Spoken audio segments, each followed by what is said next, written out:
Sebelumnya, Assalamualaikum warahmatullahi wabarakatuh. Waalaikumsalam warahmatullahi wabarakatuh. Waalaikumsalam warahmatullahi wabarakatuh. Yang terhormat, Bapak Dr. Mulyanto Widodo, MPD. Yang terhormat, Ibu Destiani, MPD, dan rekan-rekan yang berbahagia. Puji syukur kita panjatkan kepada Tuhan Yang Maha Esa karena atas berkat rahmat dan kesehatannya kita dapat berkumpul di Zoom meeting. Pada kesempatan kali ini, kami dari kelompok 4 akan menyampaikan materi presentasi tentang partikel, singkatan dan akronim, penulisan angka, bilangan, dan kata ganti dengan anggota Dita Febriana Putri yang akan menyampaikan materi singkatan dan akronim, Imade Suwarjana yang akan menyampaikan materi penulisan angka, bilangan, dan kata ganti, dan Niwayan Linda Maharani yang akan menyampaikan materi partikel. Kepada Niwayan Linda Maharani, saya persilakan untuk menyampaikan materi yang pertama.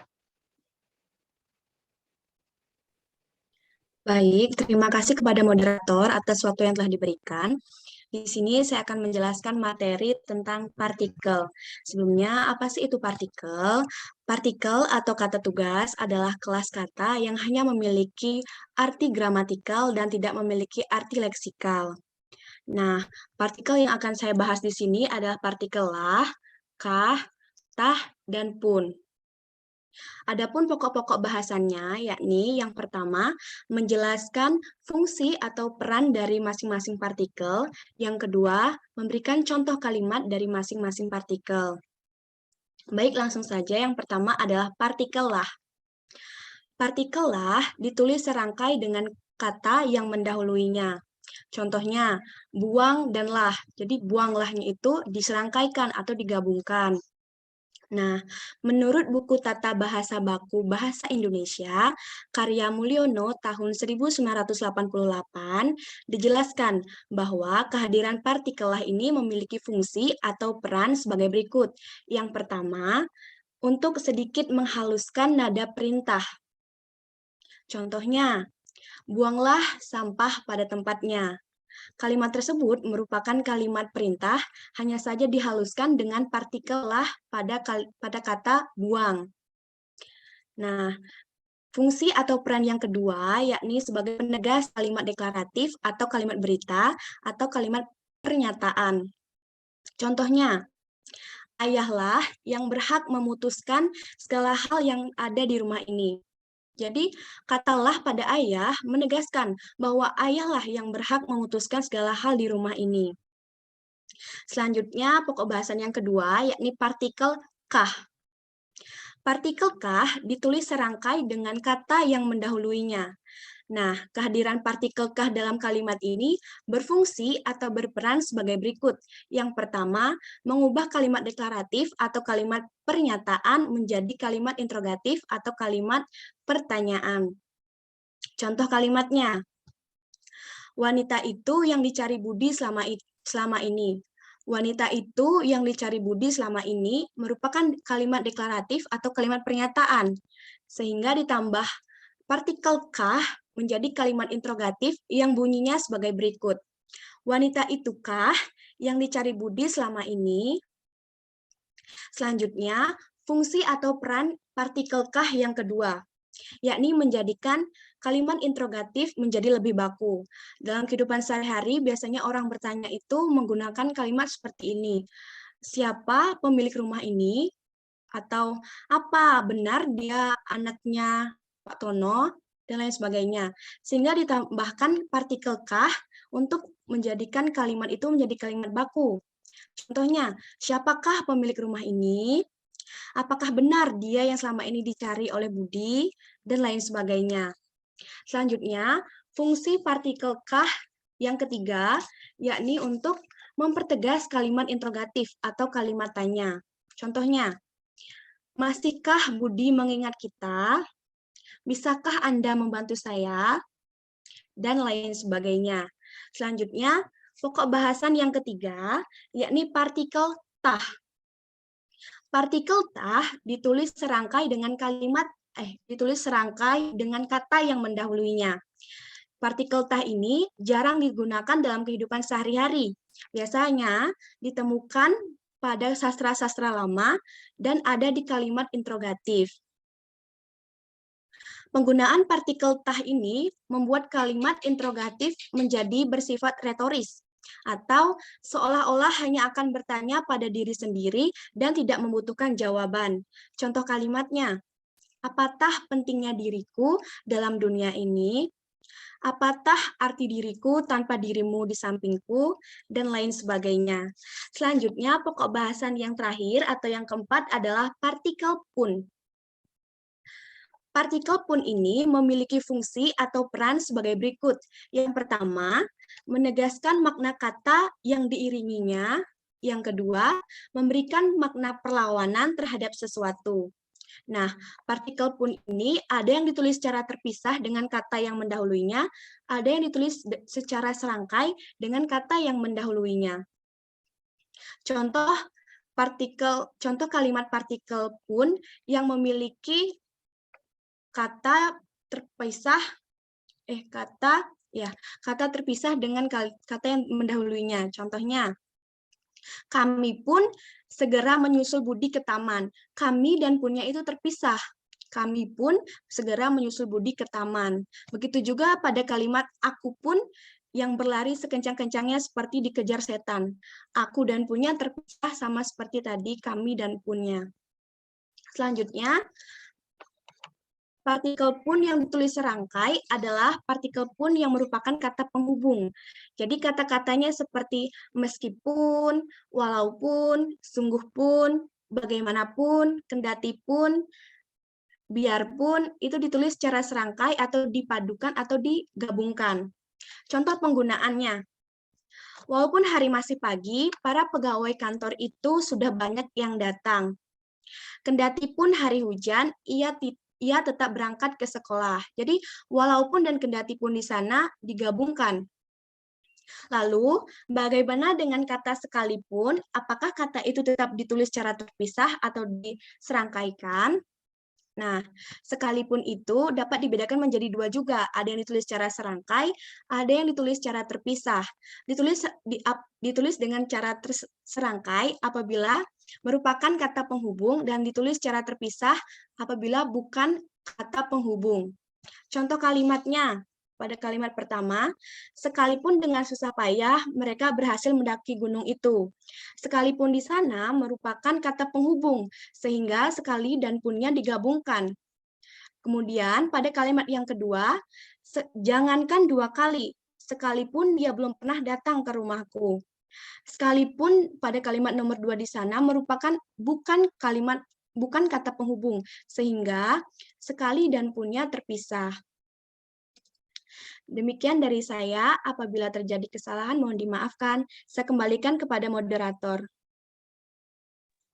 Terima kasih kepada Nemelinda Maharani. Dan materi selanjutnya akan disampaikan oleh Dita Febriana Putri. Kepada Dita Febriana Putri, dipersilakan. Baik, terima kasih moderator atas kesempatannya. Di sini saya akan menjelaskan tentang singkatan partikel. Sebelumnya, apakah slide-nya bisa dipindahkan?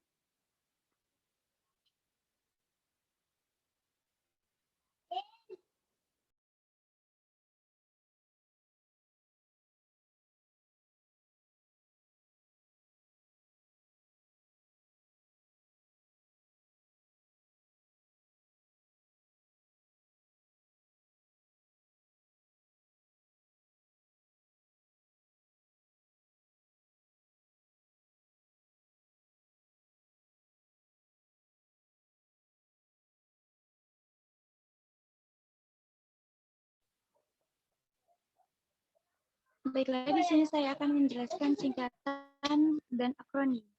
Apa sih yang dimaksud dengan singkatan?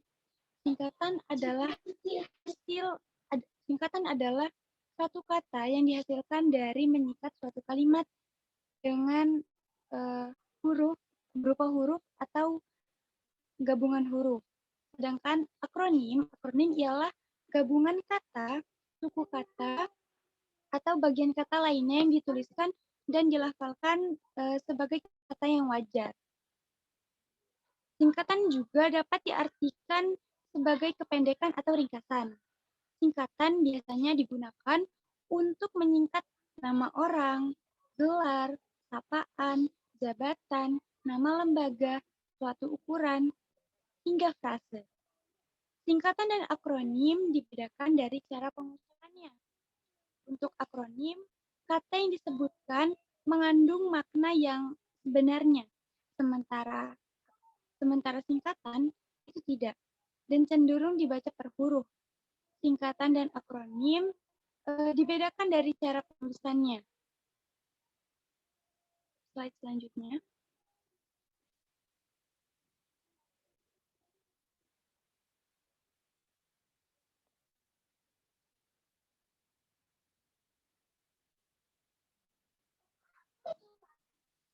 Singkatan dan akronim dibedakan dari cara penulisannya. Saat ini aturan penulisan singkatan itu diatur dalam Pedoman Umum Ejaan Bahasa Indonesia. Adapun panduan penulisan singkatan, yang pertama yakni singkatan ditulis huruf besar dengan titik di setiap unsur singkatan. Seperti contoh W.R. Supratman. Atau biasa kita kenal dengan Weg Rodolf Supratman. Atau R.A. Kartini atau biasa disebut dengan Raden Ajeng Kartini. Panduan yang kedua yakni singkatan ditulis huruf kapital tanpa titik. Seperti contoh NKRI, Negara Kesatuan Republik Indonesia.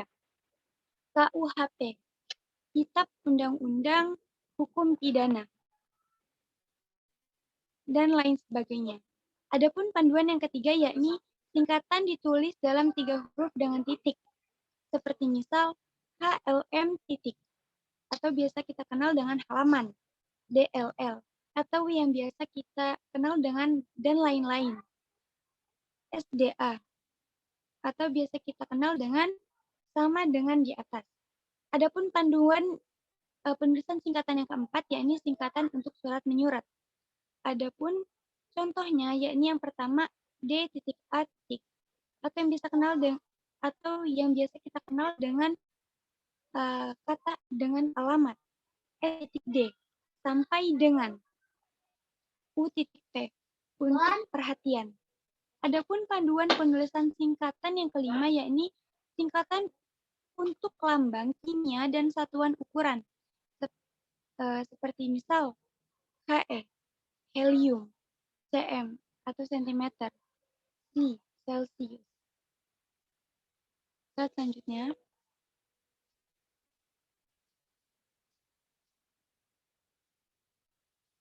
Baiklah, slide selanjutnya akan disampaikan oleh pemateri selanjutnya kepada moderator.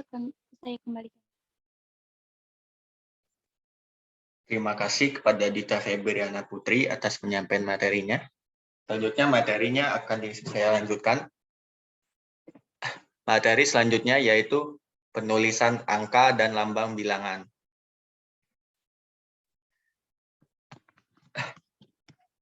Penulisan angka, lambang, dan bilangan.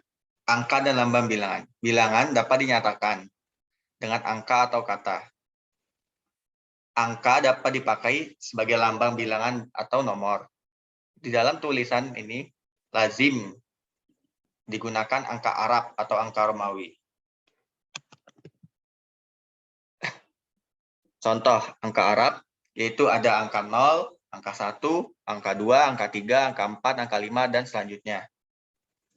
Contoh angka Romawi yaitu garis I1, I2, I3, I dan V, dan selanjutnya. Angka dan lambang bilangan dibagi menjadi berikut. Yang pertama, bilangan dalam teks yang dapat dinyatakan dalam satu atau dua kata ditulis dengan huruf. kecuali jika bilangan itu dipakai secara berurutan. Misalnya, mereka menonton drama itu sampai 3 kali. Lalu yang kedua, bilangan pada awal kalimat ditulis dengan huruf. Jika lebih dari 2 kata, susunan kalimat diubah agar bilangan yang tidak dapat ditulis dengan huruf itu tidak ada pada kalimat awal. Contoh kalimatnya yaitu panitia mengundang 250 orang peserta. Bukan 250 orang peserta diundang panitia dalam seminar itu.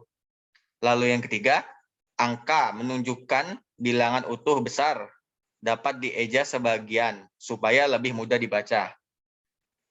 Contoh kalimatnya yaitu perusahaan itu baru saja mendapat pinjaman 550 miliar rupiah.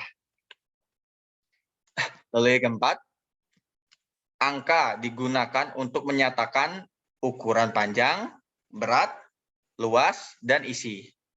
Contoh dari ukuran panjang yaitu 5 cm, contoh berat yaitu 10 kg, contoh luas yaitu 4 meter persegi, dan contoh isi yaitu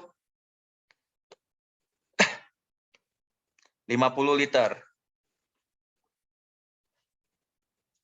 Lalu selanjutnya yaitu angka digunakan untuk melambangkan nomor jalan, rumah, apartemen, atau kamar.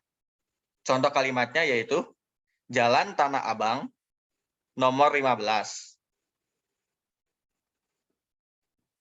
Lalu yang keenam, angka digunakan untuk melambangkan nomor jalan, rumah, apartemen, atau kamar. Contohnya, Jalan Wijaya nomor 14, apartemen nomor 5, hotel. Lalu yang ketujuh, penulisan bilangan dengan huruf dilakukan seperti contoh bilangan utuh. Bilangan 12 ditulis dengan angka 1 dan 2 secara berdekatan. Lalu yang kedua yaitu bilangan pecahan. Contohnya setengah. Setengah ditulis dengan angka 1 dengan garis miring angka 2. Lalu yang selanjutnya, penulisan bilangan tingkat dapat dilakukan dengan cara berikut. Contohnya, pada awal abad ke-20. Nah, pada angka 20 ini ditulis dengan bilangan Romawi dengan simbol X sebanyak 2 kali, yaitu XX.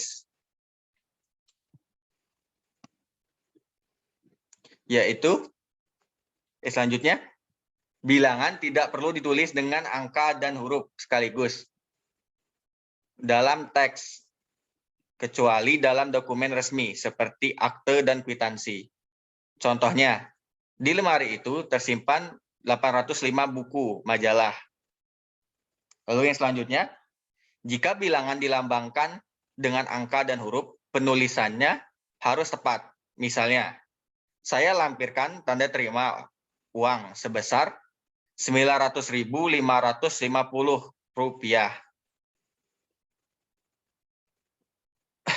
Lalu slide selanjutnya.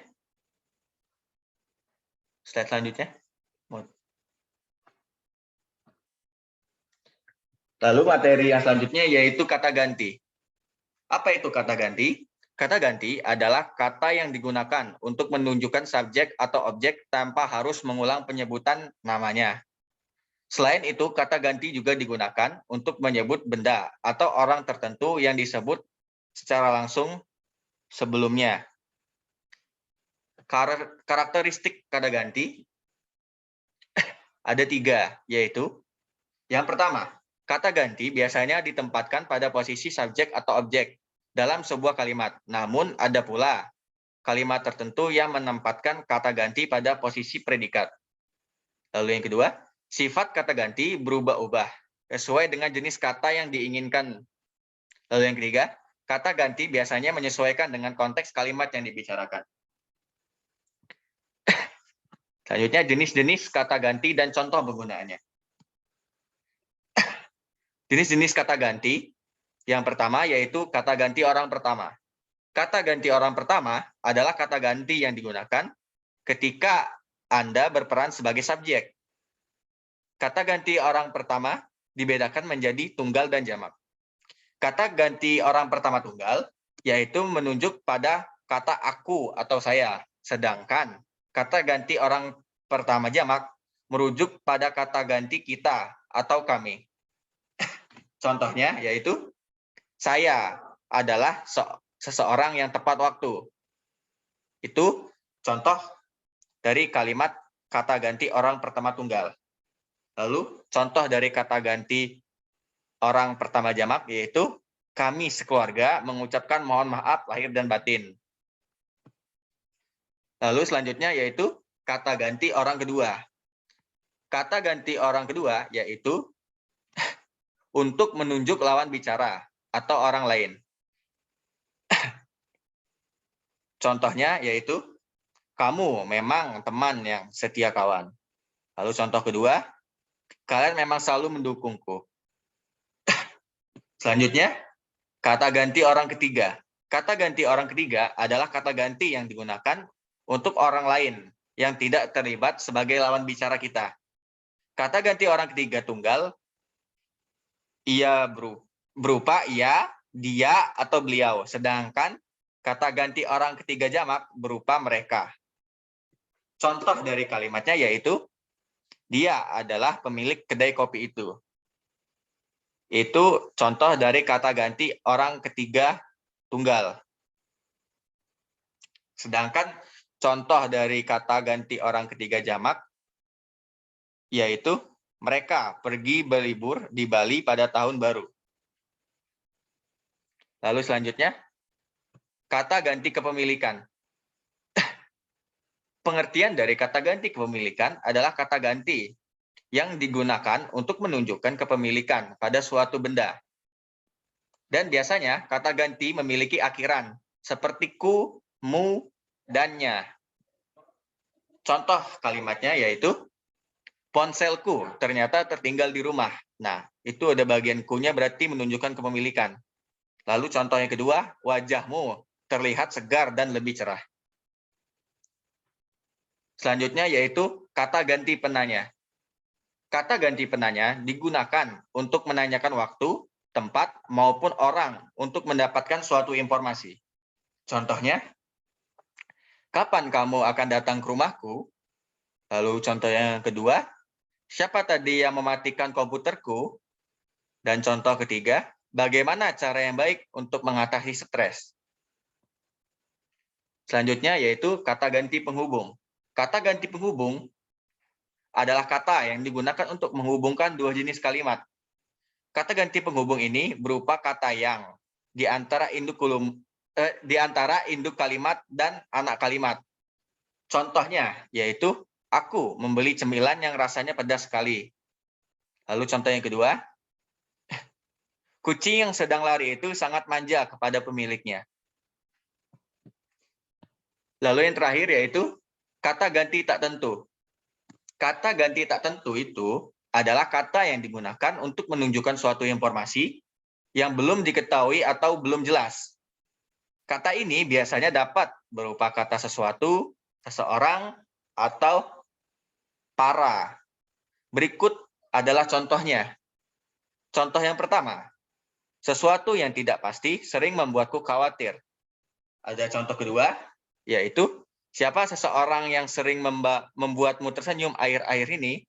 Lalu contoh yang terakhir, para komplotan itu datang secara tiba-tiba dan menyerang warga. Slide selanjutnya. Terima kasih pada rekan-rekan yang telah menyimak presentasi kami. Sekian dari presentasi kami. Apabila ada salah kata, saya mohon maaf. Dan kami akhiri. Wassalamualaikum warahmatullahi wabarakatuh. Waalaikumsalam warahmatullahi wabarakatuh.